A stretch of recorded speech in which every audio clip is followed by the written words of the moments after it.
Shalom, Bapak Ibu yang dikasih oleh Tuhan. Sebelum kita berdiskusi mengenai sebuah tema, mengapa saya memilih menjadi pengikut Yesus Kristus, saya mengajak Bapak Ibu, mari kita berdoa lebih dulu. Bapa yang Maha Kasih, terima kasih jika malam hari ini kami boleh berkumpul di Zoom meeting ini untuk membicarakan, untuk menyaksikan setiap pribadi kami, mengapa kami memilih menjadi pengikut-Mu. Tuhan, berkati sehingga setiap kesaksian kami akan memperlengkapi sahabat-sahabat yang lain hingga kami boleh semakin mengerti betapa menariknya dikau menjadi panutan, teladan, dan Tuhan kami. Berbicaralah Tuhan kepada kami, berkatilah kami siap menerima berkat-berkat dari Tuhan. Di dalam nama Tuhan Yesus, kami percaya dan sudah berdoa. Amin. Bapak Ibu yang dikasih oleh Tuhan, diskusi kali ini akan semakin menarik. Sebab judul yang saya akan ajak untuk didiskusikan itu berjudul Mengapa Saya Memilih Menjadi Pengikut Yesus Kristus. Pasti yang nanti saya akan sampaikan sifatnya subjektif sekali. Artinya belum tentu pandangan saya itu cocok dengan Bapak Ibu. Nah, disinilah yang menarik. Bapak Ibu bisa melengkapi apa yang nanti saya sampaikan. Sehingga dari keterangan teman-teman yang nanti ada di dalam Zoom meeting ini, oh saya menjadi pengikut Tuhan Yesus itu karena ini. Saya menjadi pengikut Tuhan Yesus itu karena ini dan lain sebagainya. Itu akan membuat semua keterangan itu menjadi semakin komplit, semakin sempurna di dalam memberikan pengertian kepada kita masing-masing betapa Yesus Tuhan kita itu adalah pribadi yang sangat menarik dan patut untuk kita teladani. Bapak Ibu, menyingkat waktu ya. Mengapa saya memilih menjadi pengikut Yesus Kristus? Yang pertama adalah fakta sejarah bahwa di dalam Alkitab kita ditulis pernah dilahirkan seorang bayi laki-laki yang diberi nama Yesus. Dan di situ dikatakan bahwa dia dilahirkan itu untuk menyelamatkan umatnya dari dosa mereka. Kemudian bayi laki-laki ini dilahirkan oleh seorang perempuan yang namanya Maria. Yang akrab sekali beliau disebut Bunda Maria. Seorang perawan kudus yang dipilih oleh Tuhan untuk melahirkan bayi Yesus.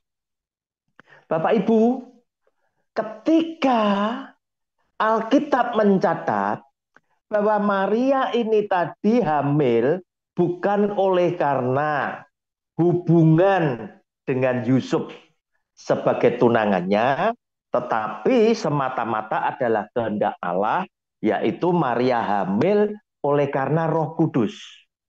Maka saya berkesimpulan bahwa kelahiran Tuhan Yesus ini adalah sesuatu yang ajaib, yang mungkin dan pasti hanya terjadi satu kali selama bumi ini diciptakan. Tidak pernah ada yang lain terjadi seperti yang terjadi di dalam hidup Maria dan Tuhan Yesus. Maka ini merupakan kehendak daripada Tuhan. Nah, kemudian pastilah orang-orang di zaman itu yang menyaksikan kelahiran Tuhan Yesus mulai mengamat-amati. Kira-kira bayi Yesus ini tadi nantinya akan jadi orang yang seperti apa? Jika kelahirannya saja itu adalah sesuatu yang ajaib sekali, pastilah yang dilahirkan itu bukan sembarang pribadi, bukan sembarang orang. Nah, kenyataannya Alkitab melanjutkan catatannya.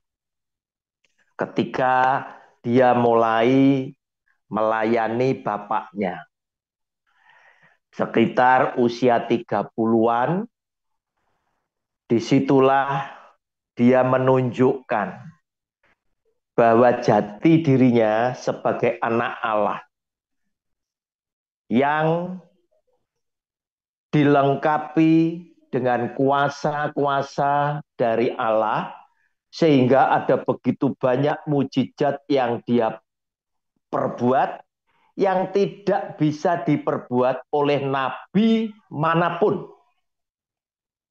Sampai-sampai setiap kali mukjizat itu dia buat, spontanitas orang yang di sekeliling itu memberikan komentar. Yang seperti ini, buta sejak lahir melihat, bisu sejak lahir kemudian bisa berbicara, yang mati dibangkitkan. Orang mulai memberikan komentar. Yang seperti ini belum pernah dibuat oleh nabi manapun. Nah, Bapak Ibu, apa yang terjadi? Alkitab mencatat. Demikian pula fakta sejarah mencatat. Pada waktu itu ada seorang gubernur Romawi di wilayah Yudea yang namanya Pontius Pilatus. Pontius Pilatus inilah yang memeriksa keberadaan Yesus Kristus Tuhan. Ketika rakyat mulai demo, ya, rakyat mulai demo, orang-orang Yahudi mulai demo, salibkan dia, salibkan dia. Nah, Alkitab menulis, sejarah juga mencatat. Orang yang namanya Pilatus itu ada. Betul dia sebagai penguasa saat itu. Dan lewat Pilatus itu pula, akhirnya Yesus dijatuhi hukuman mati. Walaupun Pilatus berkata, aku tidak menemukan kesalahan Yesus orang Nazaret ini yang setimpal dengan hukuman mati. Tetapi oleh karena desakan rakyat dan Pilatus ingin menyenangkan rakyat, maka Yesus Tuhan dijatuhi hukuman mati di atas kayu salib. Tempat dia disalib itu pun sejarah mencatat dan ada faktanya sampai hari ini. Namun apa yang terjadi seperti yang ditulis dalam kitab suci, dia mati di atas kayu salib, kemudian pada hari yang ketiga dia dibangkitkan kembali, dia hidup kembali, dan dia menampakkan diri kepada begitu banyak orang, termasuk para rasulnya.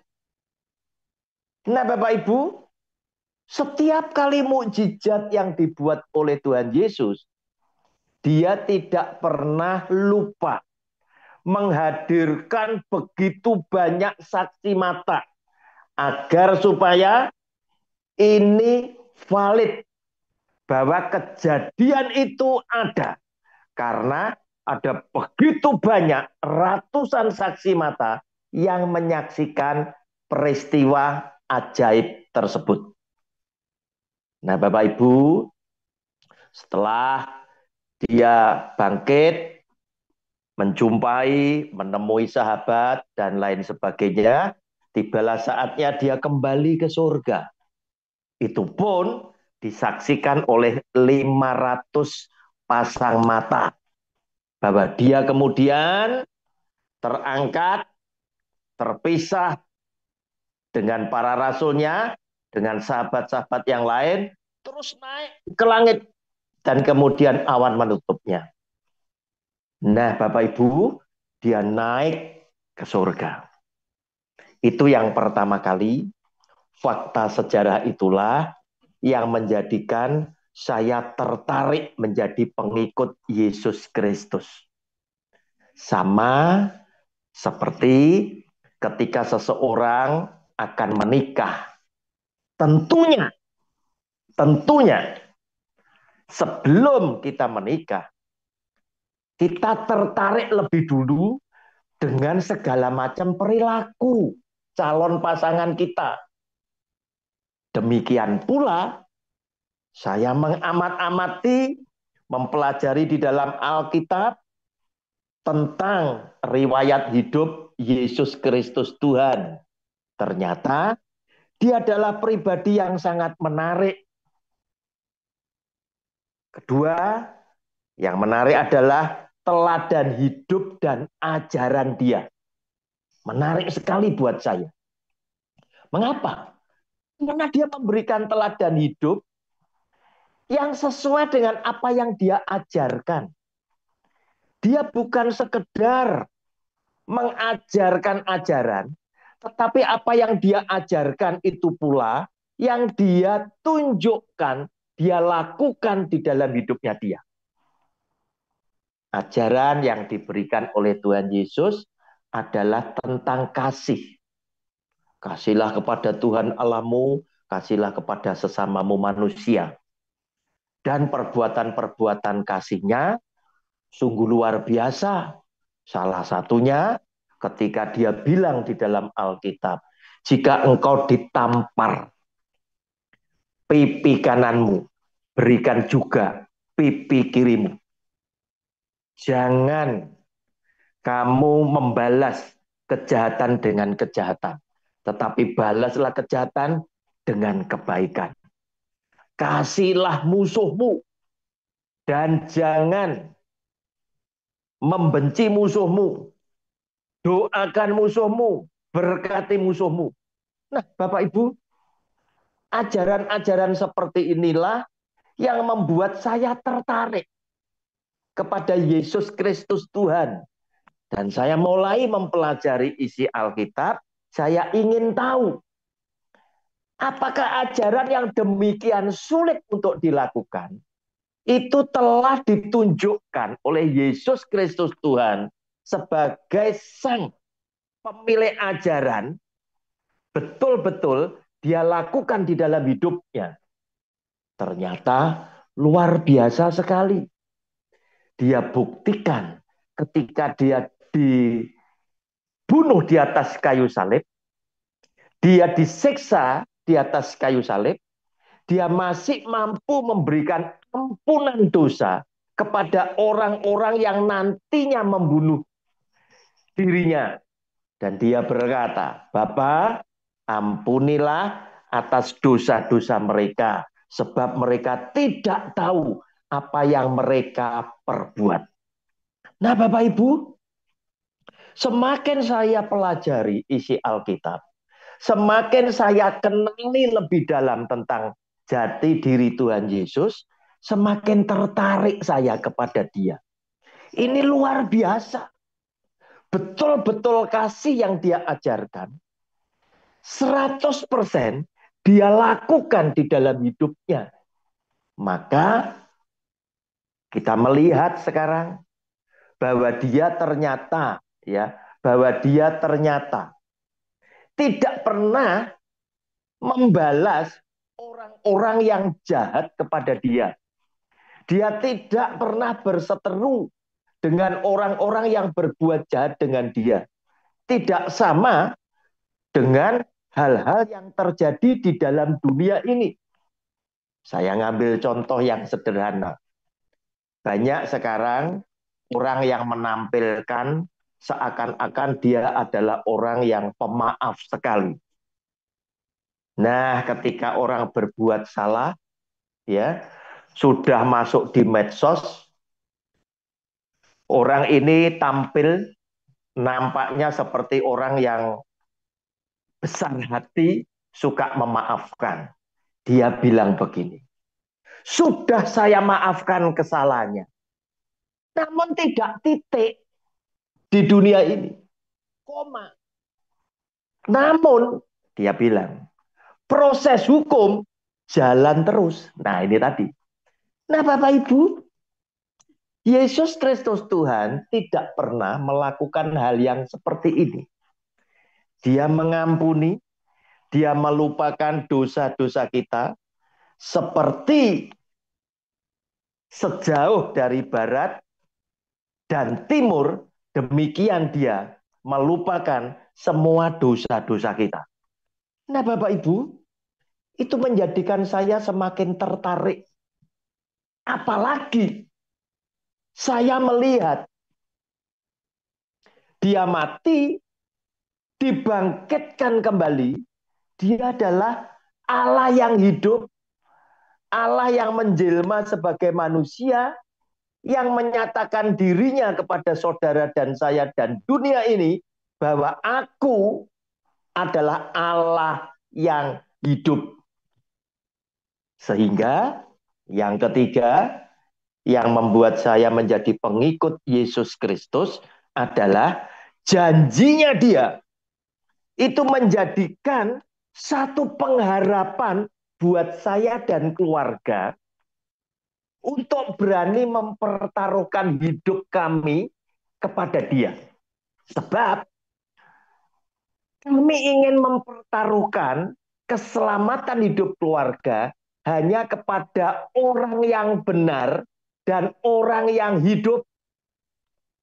Sebab Yesus Tuhan adalah 100% manusia dan 100% Allah.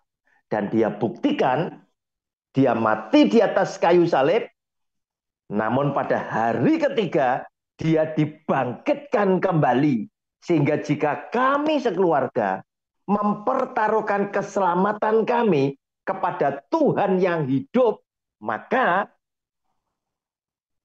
keputusan kami adalah keputusan yang benar.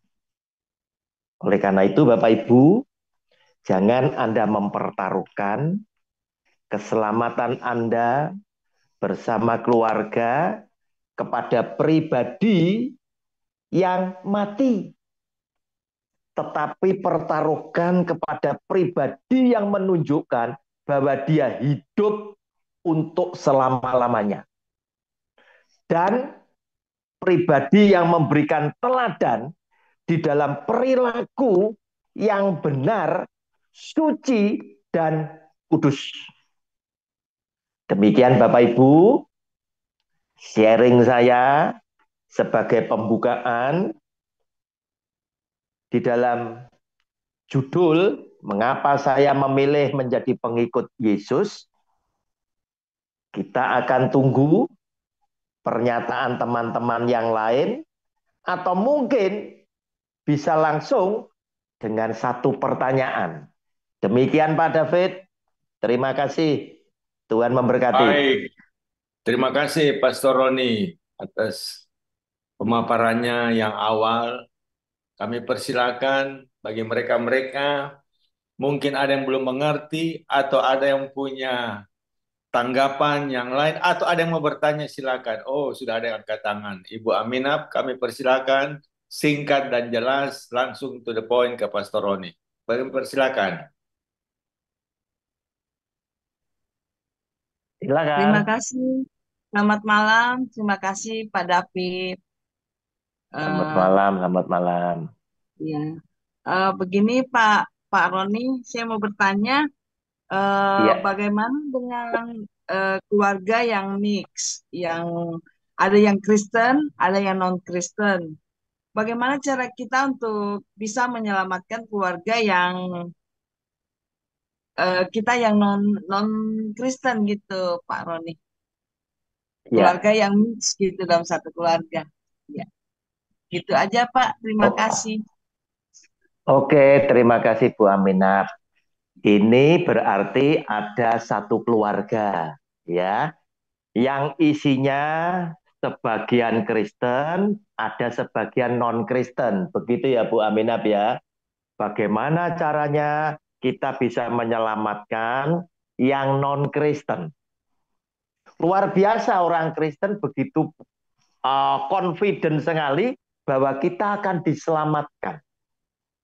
Nah, kembali kepada firman Tuhan bilang apa? Satu orang percaya, maka seisi rumah tangganya akan diselamatkan. Nah, padahal ini keluarga yang Kristen lebih banyak daripada yang satu tadi. Nah, Bapak Ibu,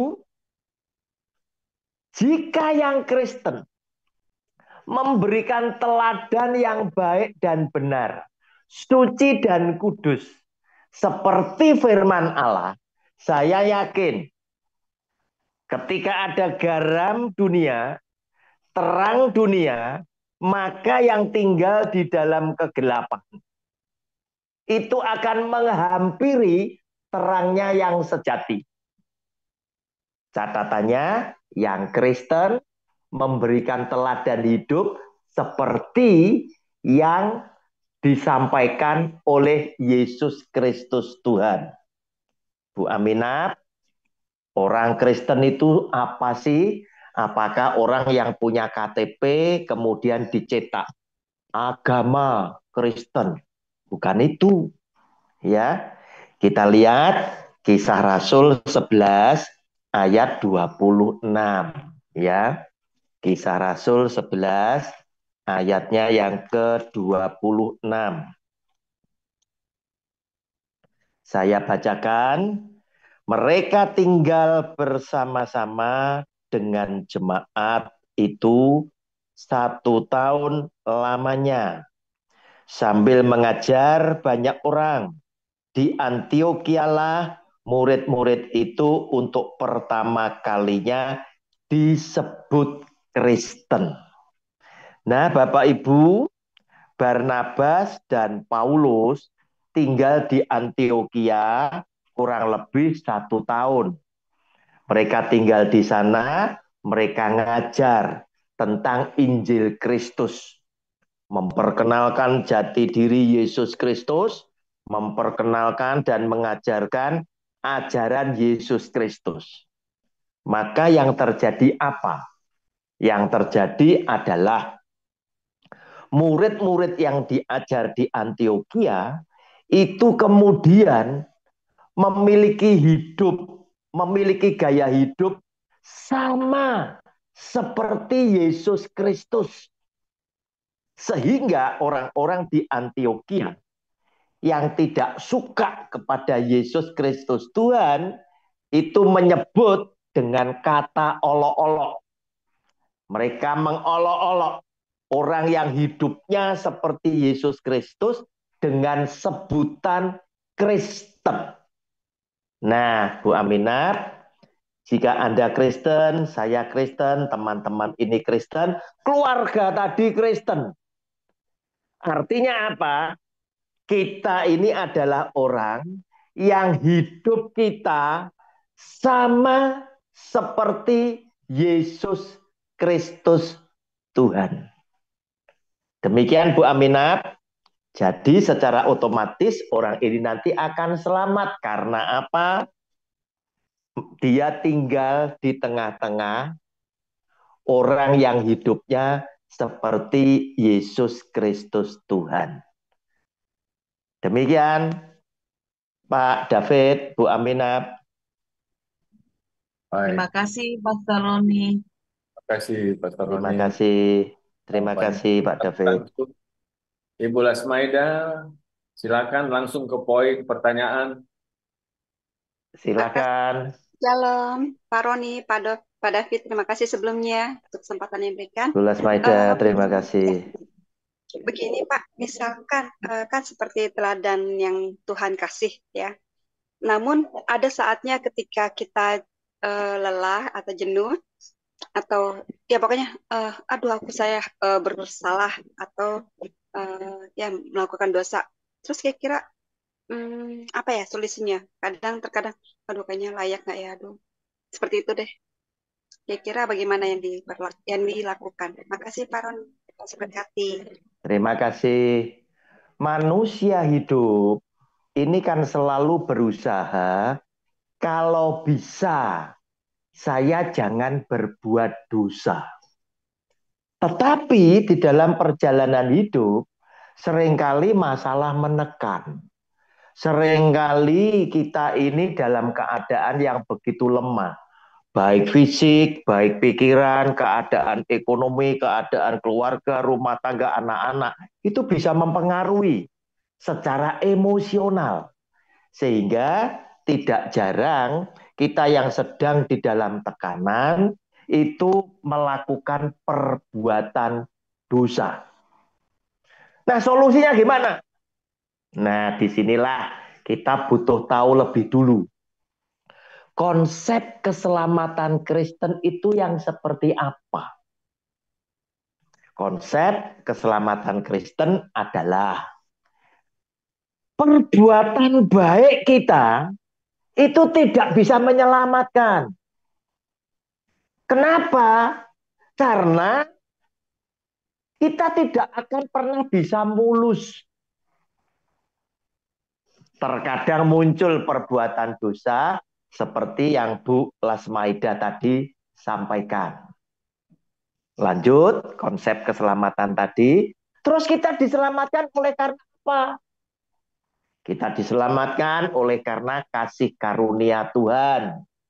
Sehingga ini mengingatkan kita kepada Yohanes pasal 3 ayat 16. Saya bacakan dulu ya. Yohanes pasal 3 ayat 16. Tuhan Yesus bersabda demikian. Karena begitu besar kasih Allah akan dunia ini, sehingga ia telah mengaruniakan anaknya yang tunggal, supaya setiap orang yang percaya kepadanya tidak binasa, melainkan beroleh hidup yang kekal. Nah, karena Allah begitu mengasihi dunia ini dengan segenap isinya, khususnya manusia, maka Allah mengkaruniakan anaknya yang tunggal, yaitu Yesus Kristus Tuhan. Ya, supaya setiap orang yang percaya kepada Dia tidak binasa, melainkan beroleh hidup yang kekal. Oleh karena itu, rasulnya kemudian ya memberikan pengajaran kepada saudara dan saya lewat Efesus pasal 2 ayat 8 dan 9. Rasul Paulus bilang demikian. Saya bacakan Efesus pasal 2 ayat 8 dan 9. Sebab karena kasih karunia, karena Yohanes 3 ayat 16, kamu diselamatkan oleh iman. Iman yang bagaimana? Iman yang percaya kepada Tuhan Yesus, yaitu iman yang melakukan perintah-perintah Tuhan Yesus di dalam hidupnya. Itu bukan hasil usahamu, tetapi pemberian Allah. Ya, tetapi pemberian Allah itu bukan hasil pekerjaanmu. Jangan ada orang yang memegahkan diri. Bapak Ibu, itulah konsep keselamatan daripada orang-orang Kristen, bahwa perbuatan baik kita itu tidak bisa menyelamatkan. Kita diselamatkan oleh karena kasih karunia di dalam nama Tuhan Yesus, karena kita beriman kepada Dia.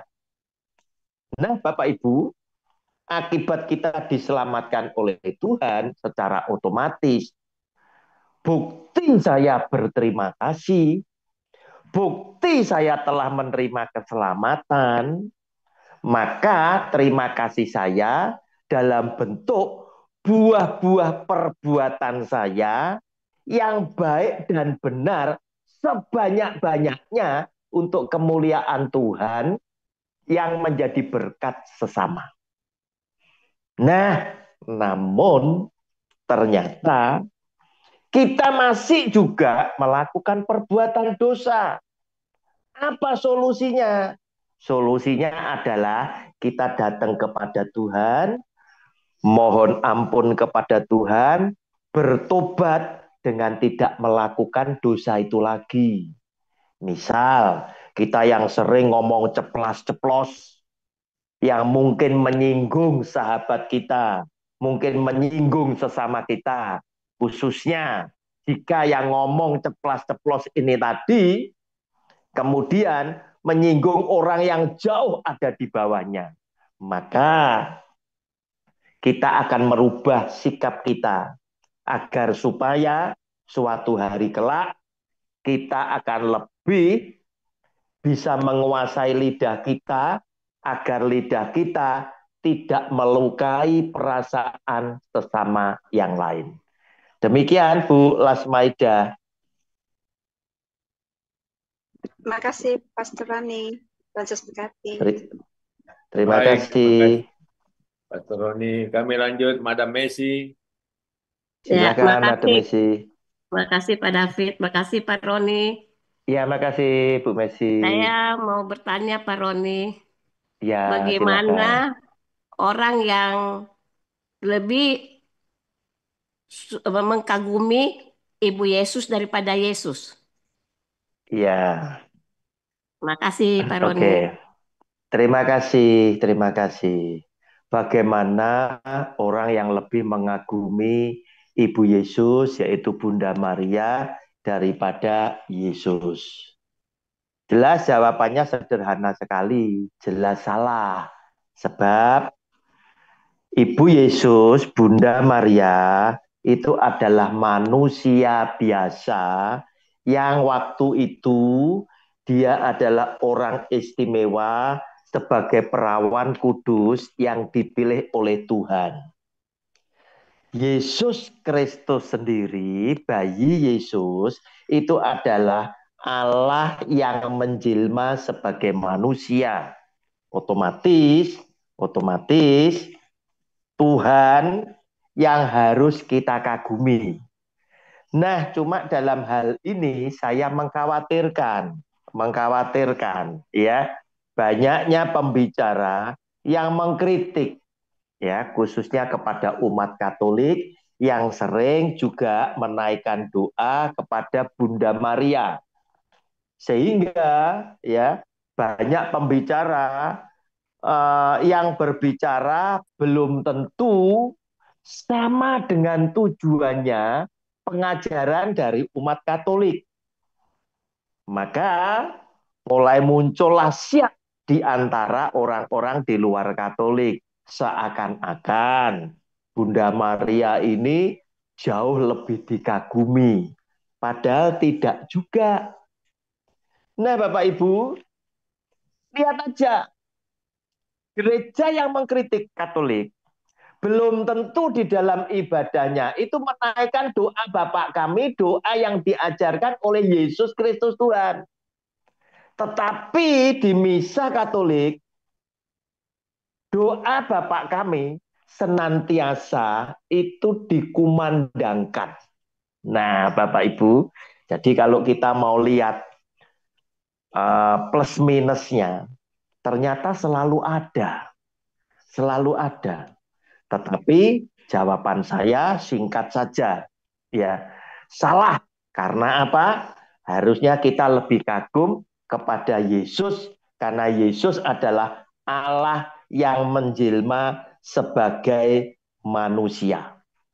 Loh, dari mana kok bisa seperti itu? Nah, saya belajar Alkitab. Karena di dalam Yohanes pasal yang pertama, di situ dikatakan, di sini dikatakan, ayat 1 sampai dengan ayat yang keempat. Pada mulanya adalah firman. Firman itu bersama-sama dengan Allah. Dan firman itu adalah Allah. Ia pada mulanya bersama-sama dengan Allah. Segala sesuatu dijadikan oleh Dia, dan tanpa Dia tidak ada suatu pun yang telah jadi dari segala yang telah dijadikan. Dalam Dia ada hidup, dan hidup itu adalah terang manusia. Nah, Bapak Ibu, kemudian ayat 14, kita loncat kepada ayat 14, dikatakan di sini, saya bacakan, firman itu telah menjadi manusia dan diam di antara kita, dan kita telah melihat kemuliaannya, yaitu kemuliaan yang diberikan kepadanya sebagai anak tunggal Bapa, penuh kasih karunia dan kebenaran. Otomatis kita harus selalu kagum itu kepada Tuhan, yaitu Yesus. Nah, yang lebih berbahaya zaman sekarang yang perlu kita amati. Dalam tanda kutip, orang-orang tertentu, pembicara-pembicara tertentu, pendeta-pendeta tertentu yang punya banyak pengikut, hati-hati. Bukankah di zaman sekarang ada begitu banyak jemaat yang mati-matian bela pendetanya, bela gerejanya, dibandingkan bela Yesus dan kebenaran firman-Nya.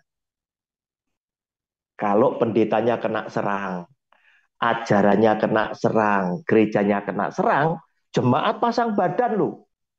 Padahal yang nyerang itu adalah kebenaran firman.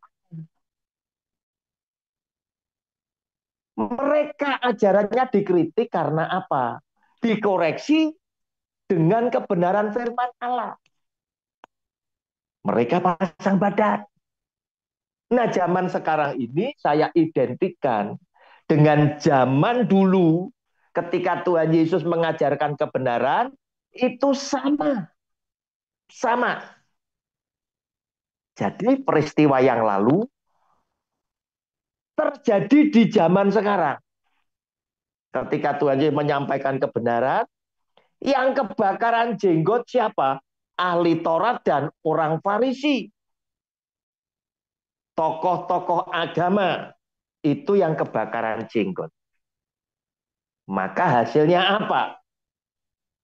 Ketika kebenaran disampaikan, hasilnya adalah salibkan dia, salibkan dia, salibkan dia.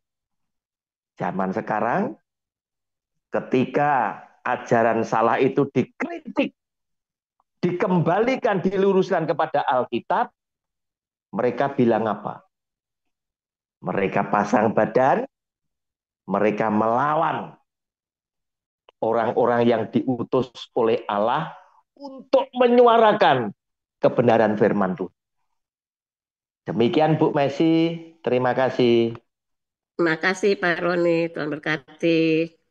Baik, Sama-sama. terima kasih Pastor Roni. Sebelum ke Ya. Madam Christine tadi, Ibu Ria Siahaan. Oh, silakan Ibu Ria Ya, Siahaan. Shalom.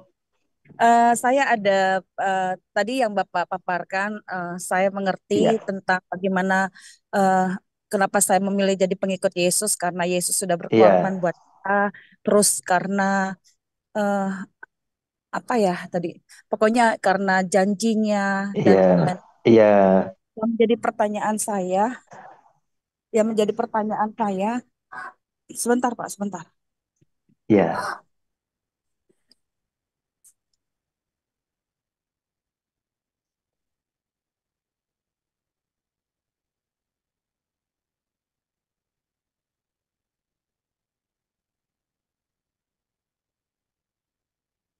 Mungkin Ibu Ria masih ada terkendala. Mungkin tidak membuat waktu, mungkin kita ada. langsung ke Madam Christine. Silakan. Ya, shalom. Terima kasih sekali Shalom, lagi ya. shalom. Ya, shalom. Terima kasih Bapak untuk pencerahannya. Ini pertanyaan titipan sih. Ada dari anak saya dan ada yang menyurati saya, seorang ibu ya. Iya. Dia langsung kirim ini dengan melihat judulnya. Dia nggak bisa masuk karena cuaca sangat buruk di daerahnya. Iya, jaringan ini. Sebelum itu saya umumkan dulu ada sesuatu ya. Ibu Nurida, saya barusan lihat tadi. Eda udah tahu ya kakaknya suaminya Lastier meninggal sama famnya, sama marganya dengan Eda. Ya, jadi itu pemberitahuan ya. Jadi Ibu Lastier juga nggak datang, nggak bisa hadir karena meninggal ya iparnya. Pertanyaan dari anak saya, Pak, karena kebetulan kedua anak saya ini aktif di kampusnya untuk memberitakan tentang Tuhan Yesus, di mana 90% teman-temannya adalah ateis, tidak mengenal Yesus. Iya. Pertanyaannya adalah, Mam, tolong tanya Pak Pendetanya, apakah semua pengikut Yesus itu pasti selamat? Dan bagaimana menerangkan kepada temannya? Itu pertanyaan dari anak saya. Pertanyaan dari ibu yang tidak bisa masuk, dia bilang begini, Madam, saya waktu menikah pertama dengan suami tidak seiman. Dan karena bertahun-tahun kami tidak mendapatkan anak, saya dipisahkan oleh orang tua dan sekarang menikah dengan orang seiman dalam kurung Kristen. Ya. Iya. Tapi saya punya hidup parah sekali sekarang. Karena suami tidak pernah mau pergi ke gereja meskipun KTP-nya Kristen. Ya, mertua juga tidak baik ke saya. Dan lagi pula suami saya anak mami dan tidak mau bekerja. Saya lebih hancur lagi ketika saya sudah menjadi Kristen dan menikah dengan orang Kristen. Apakah saya terus akan memilih Yesus sebagai Tuhan dan Juru Selamat, padahal hidup saya semakin tersiksa? Terima kasih. Terima kasih. Saya jawab yang pertama, Madam. Ya, ini yang dari anaknya ya. Apakah semua pengikut Yesus itu selamat? Bapak Ibu, Tuhan Yesus dengan jelas dia berkata kepada pengikutnya, bukan setiap orang yang berseru kepadaku Tuhan, Tuhan, yang akan masuk ke dalam kerajaan surga. Kita tayangkan Pak Fran. Matius 7:21. Nanti Bapak Ibu bisa catat, bisa renungkan. Ternyata ini jadi peringatan loh untuk orang Kristen. Apalagi mereka ini kan buat mujizat kan begitu ya. Nah, 7:21. Nanti kita baca sampai 23. Bukan setiap orang yang berseru kepadaku Tuhan, Tuhan akan masuk ke dalam kerajaan surga. Loh, ini pasti Kristen ini kan begitu. Iya. Melainkan dia yang masuk siapa? Yang melakukan kehendak Bapakku yang di surga, yaitu apa? Pelaku daripada firman Allah. Nah, ayat 22 ya. Anda jangan buru-buru kagum ya dengan seorang pembicara yang lagi diikuti oleh pengikut yang luar biasa jumlahnya. Ya, begitu ya. Anda juga jangan terlalu kagum dengan orang-orang yang mungkin di saat KKR itu disertai dengan mujizat. Pada hari terakhir banyak orang akan berseru kepadaku. Tuhan, Tuhan, bukankah kami bernubuat demi namamu?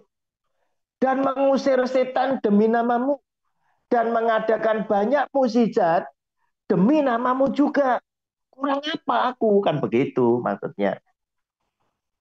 Tapi apa yang dikatakan di ayat 23, pada waktu itulah aku, huruf besar, Tuhan Yesus, akan berterus terang kepada mereka dan berkata, aku tidak pernah mengenal kamu, enyahlah daripadaku, kamu sekalian pembuat kejahatan. Loh, kita kan bisa kaget. Ngajar Alkitab, berkhotbah, ngusir setan. Di tengah-tengah KKR terjadi mukjizat yang luar biasa. Nah, Bapak Ibu, salah satunya apa? Mengapa Tuhan Yesus berkata, "Enyahlah engkau hai pembuat kejahatan"? Sebab firman yang engkau ajarkan tidak sesuai seperti isi hatiku. Oleh karena itu Bapak Ibu hati-hati ya. Suatu hari saya akan angkat sebuah tema. Ciri ajaran sesat ada pada fokus yang dibicarakan. Bapak Ibu hati-hati. Kalau Anda pengikut Yesus Kristus Tuhan, Anda tidak terlalu memikirkan yang kiri kanan. Tapi Anda akan tetap fokus seperti kedatangan Dia dalam peristiwa Natal. Yaitu aku datang bukan untuk orang benar, tetapi untuk orang berdosa. Supaya mereka bertobat dan mereka selamat. Titik, tidak ada yang lain. Tidak ada yang lain. Nah sekarang terlalu banyak bumbu, banyak topping. Begitu loh. Anda diajari bagaimana mendatangkan berkat supaya Anda sukses. Anda diajari doa supaya datang mukjizat. Itu bukan ajaran Kristus. Mukjizat tetap percaya, tetap ada. Tetapi Tuhan Yesus tidak pernah menganggap itu terlalu penting. Satu hal yang penting adalah 100% milikku itu aku selamatkan. Karena itu 99 domba yang tidak tersesat oleh Tuhan Yesus ditinggalkan demi mencari saudara dan saya 1 ekor domba yang tersesat. Jawabannya jelas, Madam. Tidak semua orang Kristen diselamatkan.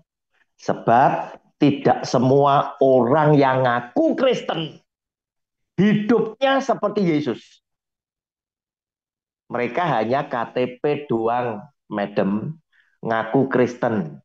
Mereka hanya pasang atribut, Madam, minggu datang ke gereja, nenteng Alkitab. Melakukan belum tentu. Firman Tuhan seringkali hanya sebagai knowledge, hanya sebagai pengetahuan, berhenti di sini.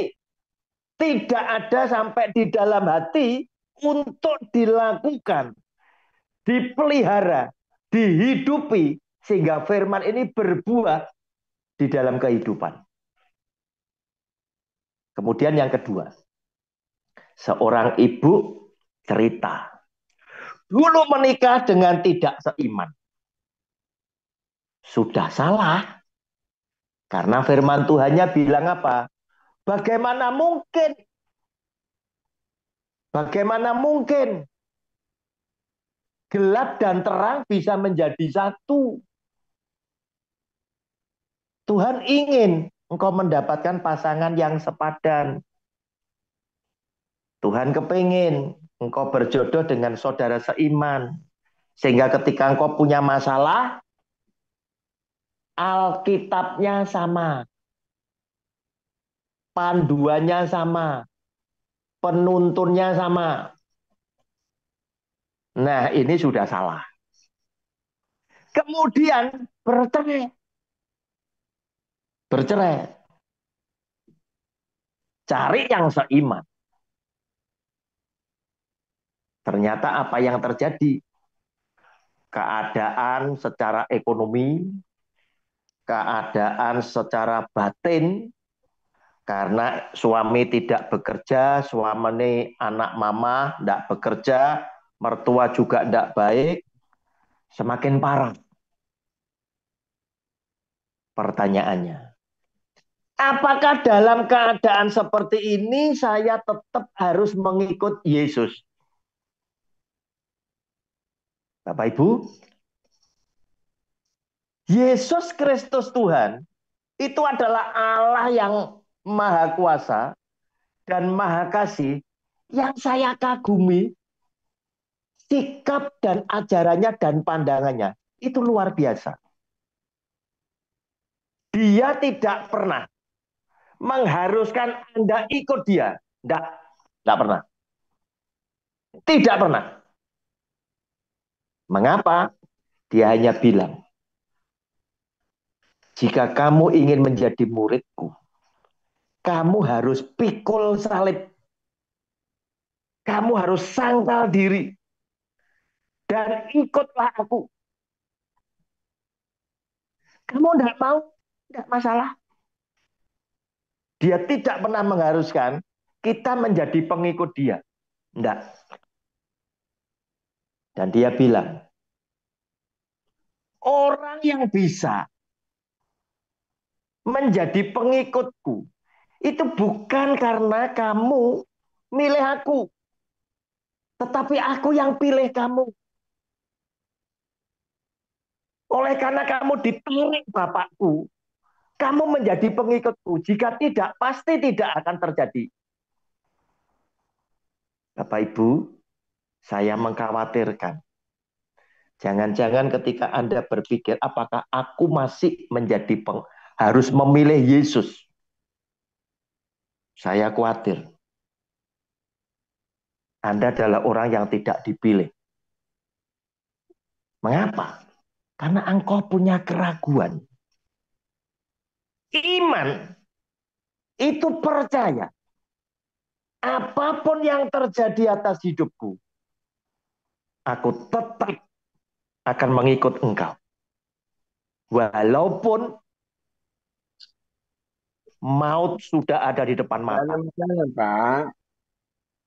Bapak Ibu, Sadrah, Mesah, dan Abednego. Sadrah, Mesah, dan Abednego terancam nyawanya di hadapan Nebukadnezar. Ketika Nebukadnezar bilang, kamu milih yang mana? Kalau kamu mau memilih hidup, sembah patung emas yang tak dirikan. Tetapi jika kamu menolak menyembahnya, maka kamu akan tak lemparkan ke dalam dapur api yang mematikan. Sadrah, Mesah, Abednego menjawab dengan iman yang luar biasa. Sifat heroiknya ditunjukkan. Mereka bertiga bilang, Tuanku Raja, jika Tuhanku sanggup menyelamatkan kami, puji Tuhan. Tapi jika Tuhanku tidak menyelamatkan kami, dan kami harus menghadapi kematian, maka kami bertiga pastikan tidak akan menyembah patung emas yang Tuanku Raja dirikan. Nah Bapak Ibu, hal seperti inilah yang Yesus Kristus Tuhan kehendaki ada di dalam hati saudara dan saya. Jangan sampai karena tekanan hidup Anda meninggalkan dia. Tetapi pertanyaan-pertanyaan seperti itu, saya ingin memberikan satu saran, satu nasihat. Hati-hati. Jangan dengan pertanyaan itu Anda selalu hidupi. Yang akan membuat engkau semakin lemah. Sebab di dalam hidup ini, Yesus Kristus Tuhan hanya mementingkan keselamatan hidup kekal saudara dan saya. Bukan supaya Anda bisa kaya, hidup enak, bukan. Kenapa? Karena dia bersabda, apa gunanya seseorang memiliki dunia dengan segenap isinya, namun jiwanya binasa. Demikian Madam Christine. Terima kasih. Makasih matur suwun, Pak. Saya akan sampaikan. Ini kan ada YouTube-nya ya, jadi kita sampaikan. Ya, nanti tinggal. Saya kembalikan ke Pak. Sama-sama. Ya.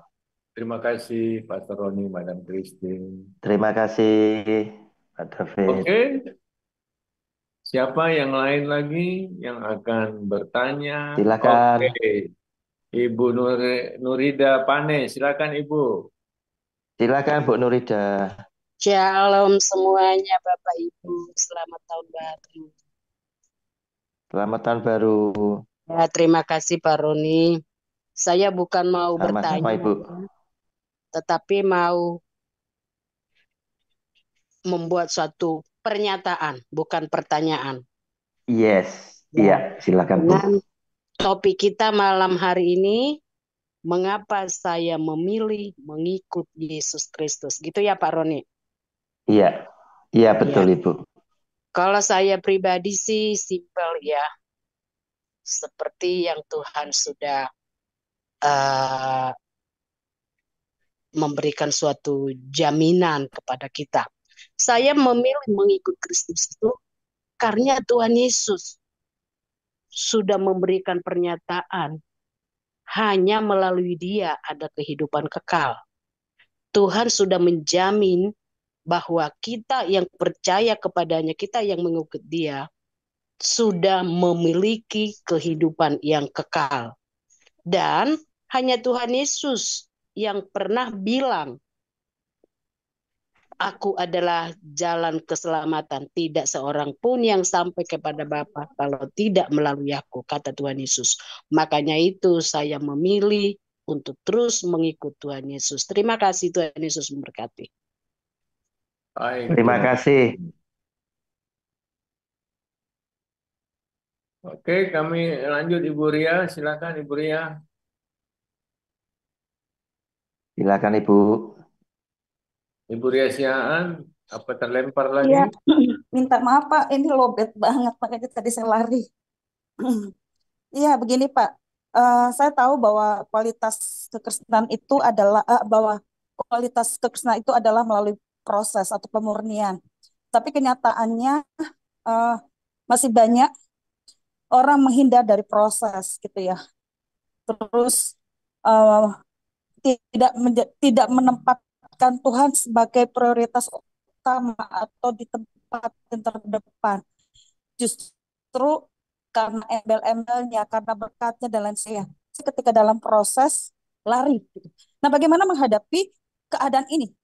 Yang seringkali orang takut terhadap proses, padahal proses itu mendewasakan, membentuk seseorang menjadi pribadi seperti yang Tuhan mau. Nah, itu pertanyaan saya yang pertama, Pak. Pertanyaan yang kedua, tadi ada Bapak menjelaskan mengenai manusia ilahi. Yesus adalah juga manusia ilahi ya, manusia 100%. Nah, bagaimana supaya kita ini benar-benar ya bisa seperti yang Tuhan mau ya memiliki karakter Kristus yang ilahi, yang tetap teguh dalam pendirian, tidak terombang-ambing, tidak jatuh bangun dan lain sebagainya. Itu aja pertanyaan saya, Pak. Dan kita tetap fokus untuk sampai ke tujuan karena Kristus, bukan karena yang lain-lain. Terima kasih, Pak. Tuhan berkati. Terima kasih. Yang kedua aja saya jawab dulu. Bagaimana kita bisa menjadi manusia yang teguh dalam pendirian.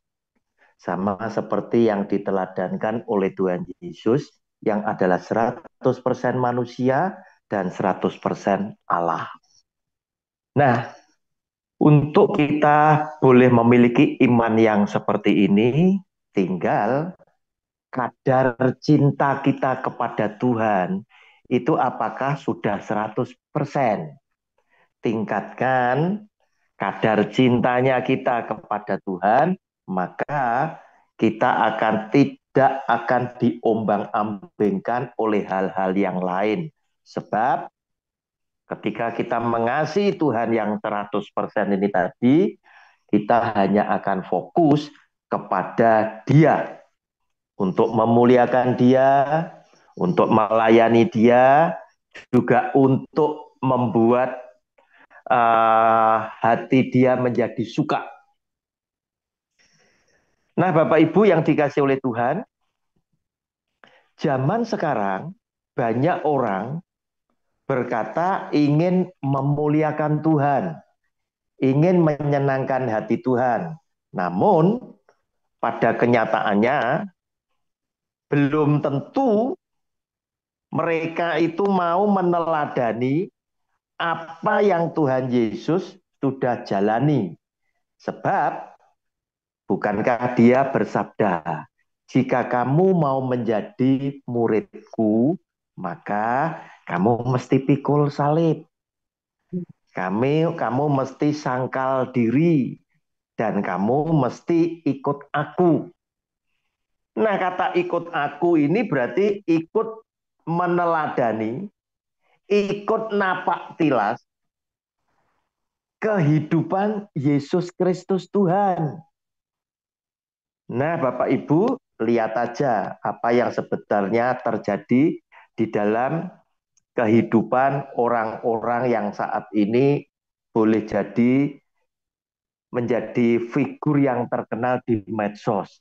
Tidak semuanya bisa menjadi pengikut Kristus seperti yang Kristus harapkan. Dia memang boleh mengajar, dia boleh berkhotbah di dalam nama Tuhan Yesus.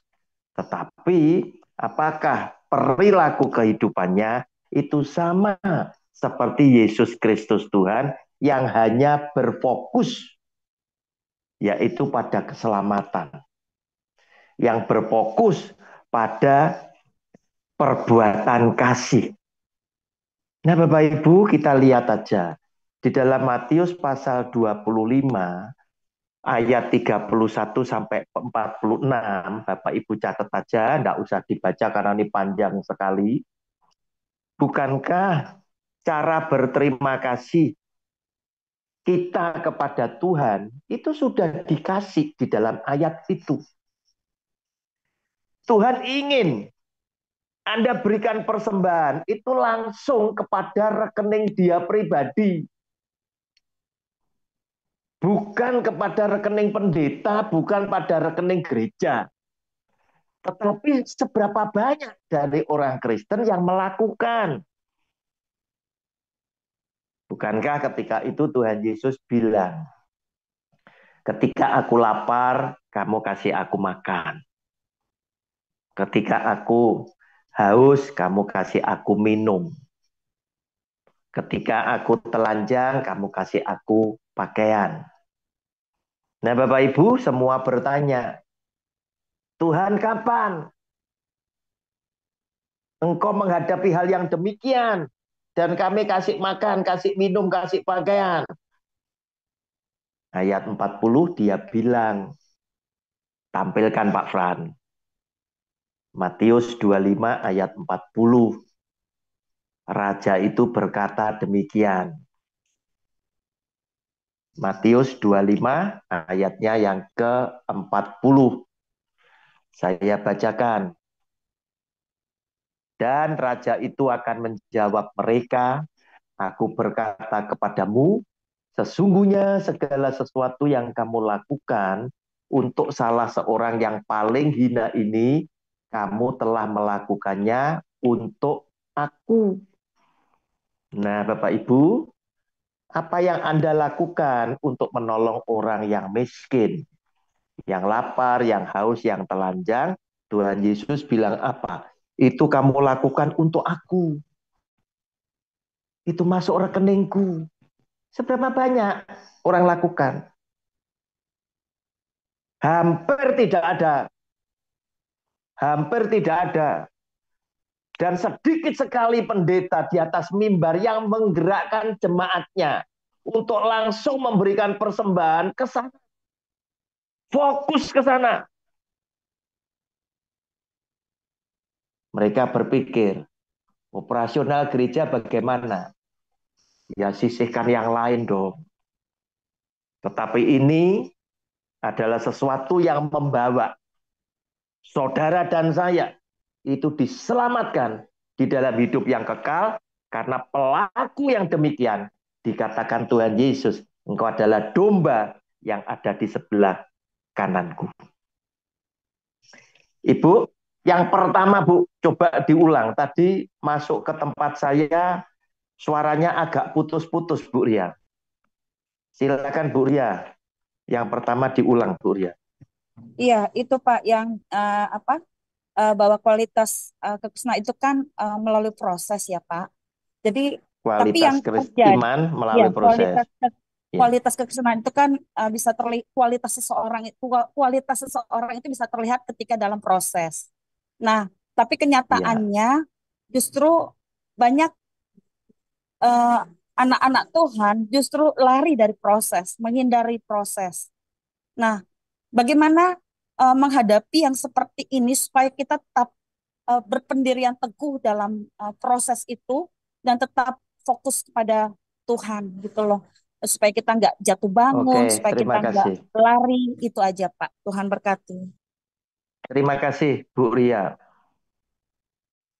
Orang memiliki iman yang teguh harus lewat proses kehidupan.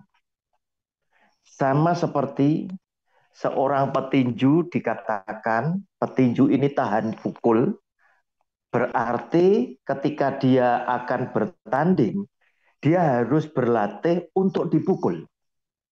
Supaya ketika nanti dia kena pukulan, dia bisa tetap kokoh berdiri.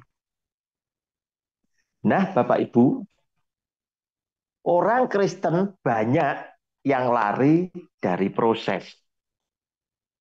Mengapa hal ini bisa terjadi? Saya ingin sampaikan, karena di zaman sekarang terlalu banyak pendeta ngajar Alkitab itu salah. Itu salah. Kenapa? Karena mereka lebih senang, ya. Mereka lebih senang mengajarkan sesuatu yang tidak memberikan manfaat kepada jemaatnya, asalkan jemaatnya senang. Sehingga tidak menjadikan jemaat itu tahan banting dengan keadaan yang buruk. Salah satu contoh, ada khotbah-khotbah tertentu dengan judul yang menarik, cara mendapatkan berkat berlimpah-limpah. Pasti penontonnya banyak. Yang nyampaikan pendeta, dipikirnya benar. Ajaran seperti itu. Ajakan untuk sekolah. 12 pertemuan. Bayar 1.500.000. Yaitu diajari bagaimana caranya bisa mendatangkan mujizat. Muncul lagi dengan ajaran yang sama ini anaknya pendeta, ya. Kira-kira yang tadi umur 30 ini juga 30-an. Bilang, dia juga bisa ngajarkan doa yang mendatangkan mukjizat, tetapi gratis. Nah, ajaran-ajaran yang seperti ini bukan ajaran Tuhan Yesus. Kalau Anda mau tahu, ajaran Tuhan Yesus adalah ajaran yang melewati proses kehidupan untuk menyempurnakan Anda dan saya senantiasa setiap kali ujian itu datang. Kita baca Matius 7 ayat 24 sampai 27. Kita lihat. Ini bagian daripada khotbah di bukit. Matius pasal 7 ayat 24 sampai 27. Yesus Tuhan mengizinkan ujian itu ada. Proses itu ada. Judulnya 2 macam dasar. Setiap orang yang mendengar perkataanku ini dan melakukannya, ia sama dengan orang yang bijaksana yang mendirikan rumahnya di atas batu. Kemudian turunlah hujan dan datanglah banjir, proses hidup. Lalu angin melanda rumah itu, tetapi rumah itu tidak rubuh sebab didirikan di atas batu. Tetapi setiap orang yang mendengar perkataanku ini dan tidak melakukannya, ia sama dengan orang yang bodoh, yang mendirikan rumahnya di atas pasir. Kemudian turunlah hujan dan datanglah banjir. Lalu angin melanda rumah itu sehingga rubuhlah rumah itu dan hebatlah kerusakannya. Nah, Bapak Ibu, ini yang disabdakan oleh Kristus. Bahwa masalah itu akan senantiasa datang di dalam hidup saudara dan saya. Masalah juga bisa menjadi bagian daripada proses kehidupan kita. Siapa yang tetap bisa kokoh? Adalah orang yang setia mendengar firman Allah dan melakukan firman Allah.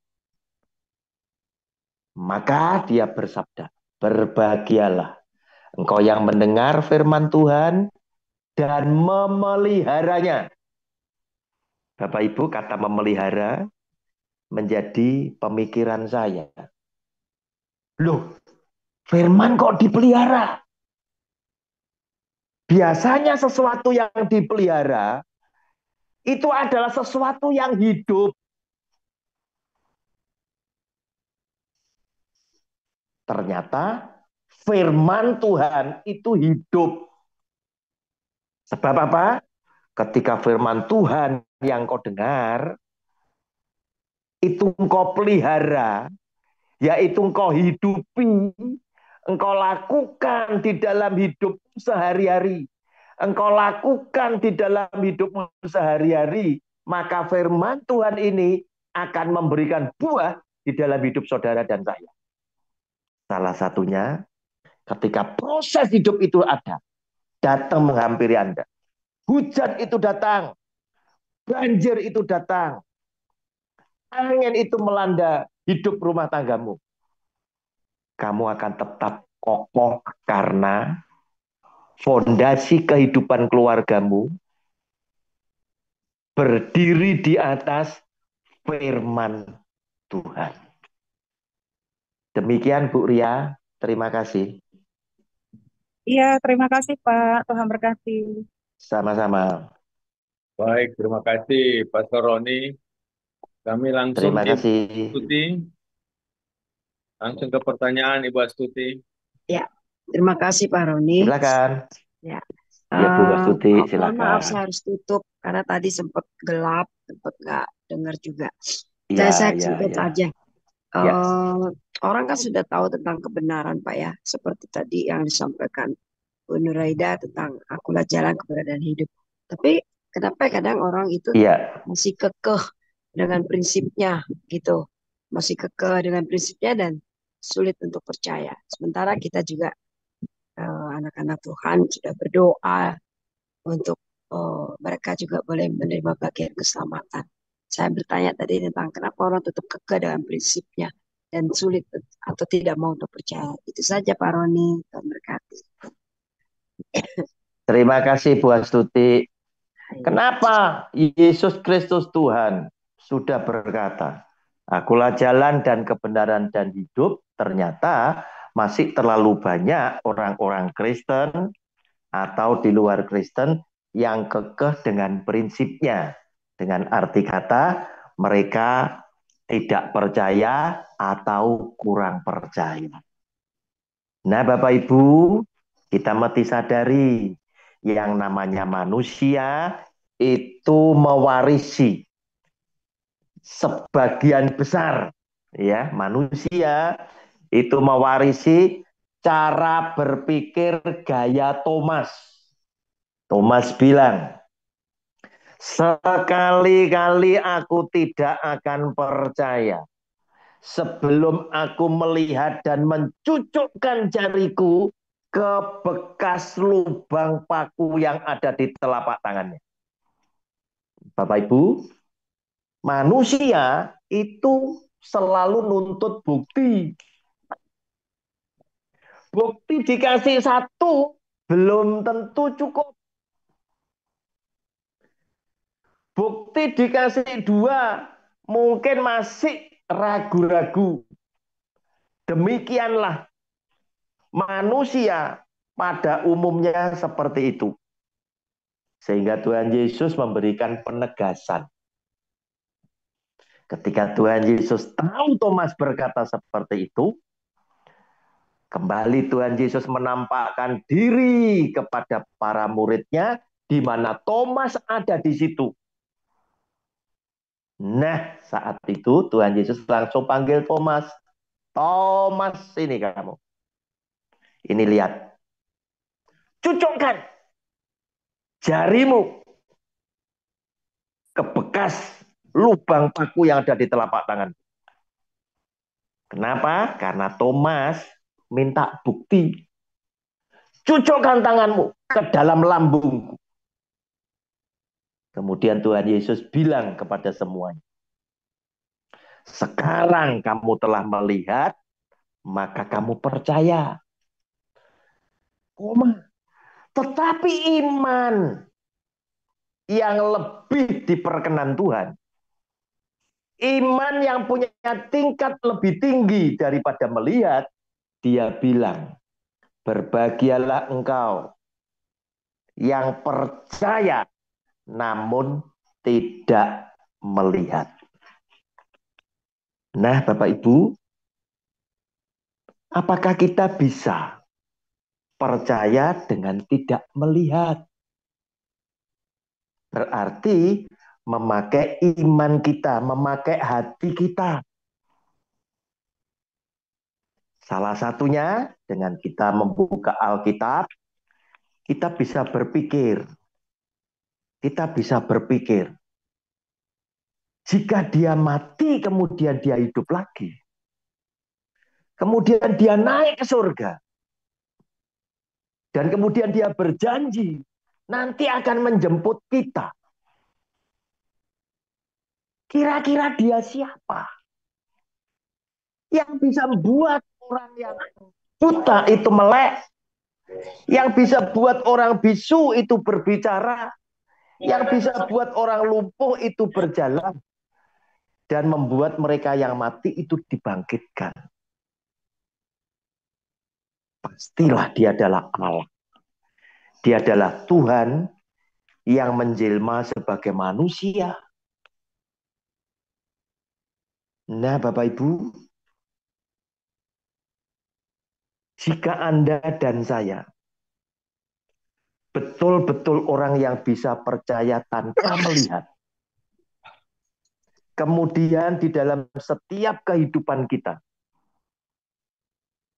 kita selalu menghidupi firman Allah, artinya melakukan firman dalam hidup kita sehari-hari, saya yakin kesetiaanmu ini tadi akan membuat Anda mengalami hal-hal yang ajaib di dalam hidupmu. Mujizat di dalam hidupmu. Satu misal, Anda tertekan dengan satu keadaan yang sangat besar masalah ini. Anda cari pertolongan, kiri kanan tidak dapat, muka belakang tidak dapat. Anda hanya berharap kepada Tuhan. Suatu hari datang pertolongan Tuhan dan Anda dilepaskan dari sesuatu persoalan yang sangat besar dan berbahaya. Membuat mulutku berkata, ini Tuhan. Bapak Ibu, saat seperti itulah yang akan Tuhan hadirkan kepada orang yang percaya walaupun tidak melihat. Tuhan akan menyatakan dirinya di dalam bentuk-bentuk perbuatan yang menjadikan Mulut kita berkata karena meluap dari hati yang paling dalam bahwa Tuhan yang sudah menolong aku. Artinya Anda mengakui Yesus adalah Tuhan satu-satunya Sang Pencipta. Demikian Bu Astuti. Terima kasih. Sama-sama Pak, terima kasih. Supaya saya nggak terlalu, nah apa sih ini orang nggak kita bertanya terus.